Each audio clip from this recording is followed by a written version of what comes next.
In the video game market, you can find a lot of series that we as gamers love, and which we also remember very well. However, even the best series have one, two, or even several installments that are the black sheep of the whole cycle, giving us goosebumps.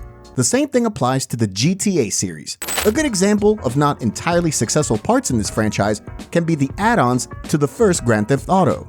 On the other hand, GTA Advance certainly takes the cake being the biggest piece of crap, which hardly anyone remembers, and which did not arouse positive feelings in too many players.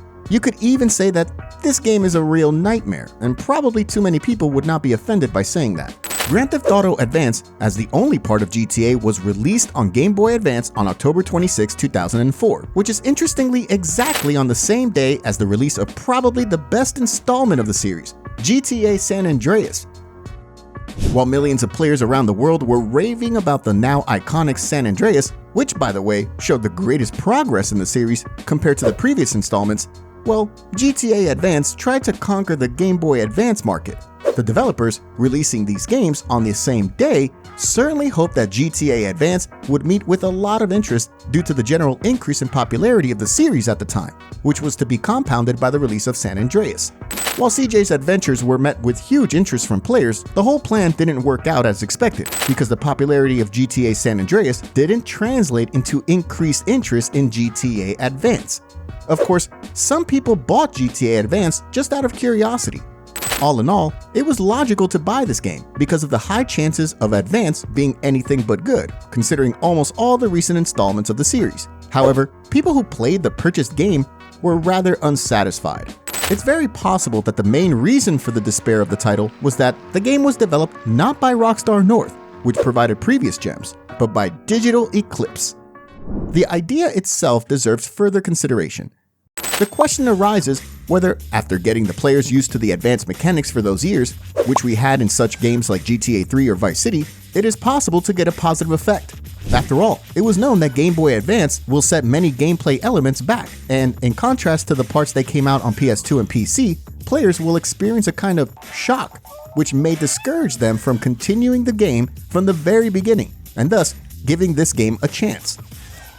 Anyway, leaving these dilemmas aside and moving on, the creation of the fictional city of Liberty City from GTA 3 on the Game Boy Advance turned out badly. The graphic aspects are not worth mentioning. With the rest, it was hard to expect something epic here, taking into account the specification of the console. Due to the weak power of the Game Boy, many things have been greatly simplified. For example, there are no tunnels located in Shoreside Vale in the game, which, let's say, were supposed to lead the player into the unknown. In addition, the game also lacked interaction with the world that surrounded us. It was hard to get the impression that, while playing Mike, we're part of this world, and our actions have a real impact on it. What seems to be the best thing is that GTA Advance was actually built on the foundations of GTA 3, which was initially supposed to get a port for this console. Information about it was published, for example, on Guranga.com, long before the official release of GTA 3 on PlayStation 2. Over the years, players could even find a few screenshots on the internet that showed pictures from GTA 3 for this platform. However, what was probably the biggest discovery was 2 demos of GTA 3 for Game Boy Advance, which were published 6 years ago on YouTube as an unlisted video by PTOP Online. What's more, at the beginning of 2018, Unseen64 published a part of an interview with a member of the Crawfish Interactive Studio, which was supposed to produce GTA 3 for Game Boy Advance. It's worth noting that GTA 3 was to look different on this platform. It was planned to add new characters, and the plot itself was also to be tweaked.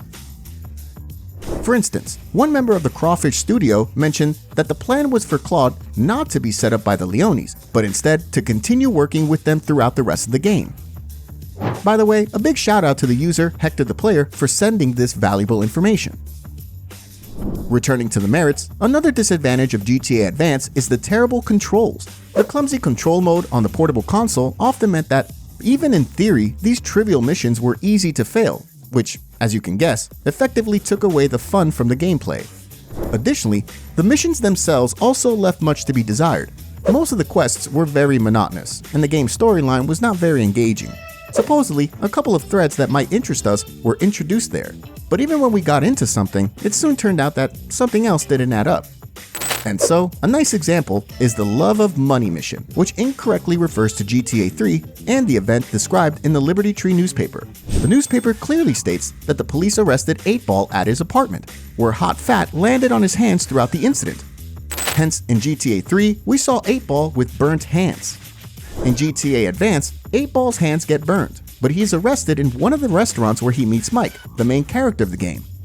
Moreover, the characters themselves created in GTA Advance were in no way as unique and charismatic as they were in GTA 3 or in GTA Vice City, not to mention San Andreas.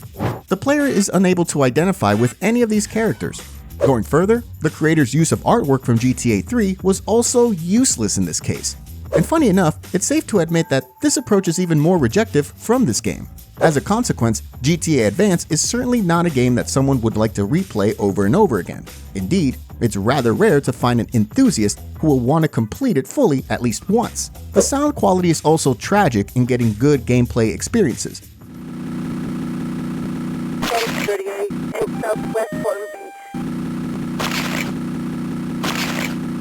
In many places, it can be seen that the developers borrowed a lot of sounds from GTA 1 and GTA 2. The game did not even introduce individual radio stations, and instead only 8 songs from GTA 2 were added.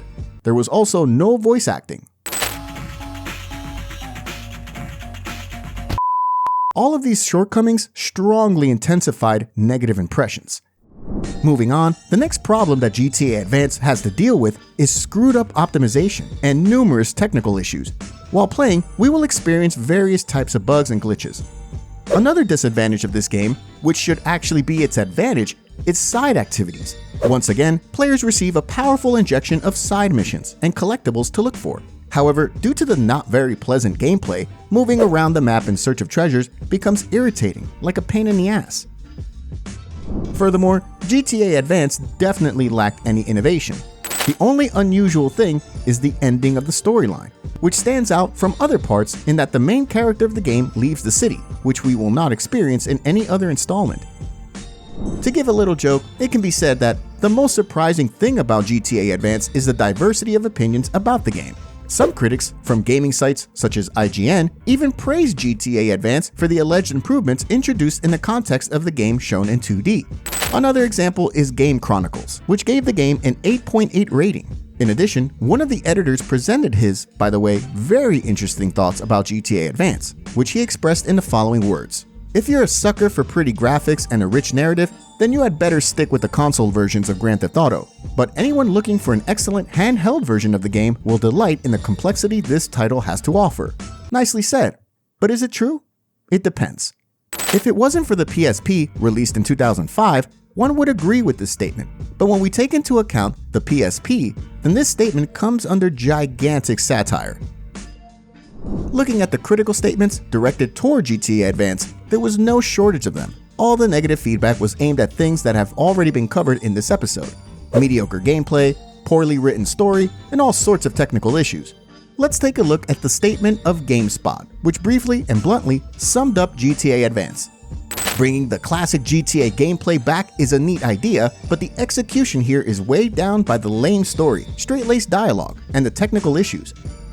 GTA Advance definitely did not meet the expectation of players. The plan to release the game on the same day as GTA San Andreas failed and had the opposite effect. Many aspects of the game have been neglected, and many very important things, such as voice acting, did not appear at all in GTA Advance. A bad soundtrack, little variety in the form of vehicles, lack of interaction with the environment, mediocre and inconsistent plot, and lack of innovation are the aspects that fill the whole hopeless side of this game. And what do you think about GTA Advance? Do you think this game is worth remembering, or should you rather forget about it as soon as possible? Write your opinion in the comments. Meanwhile, that would be all. Thanks for watching, and see you in the next episodes.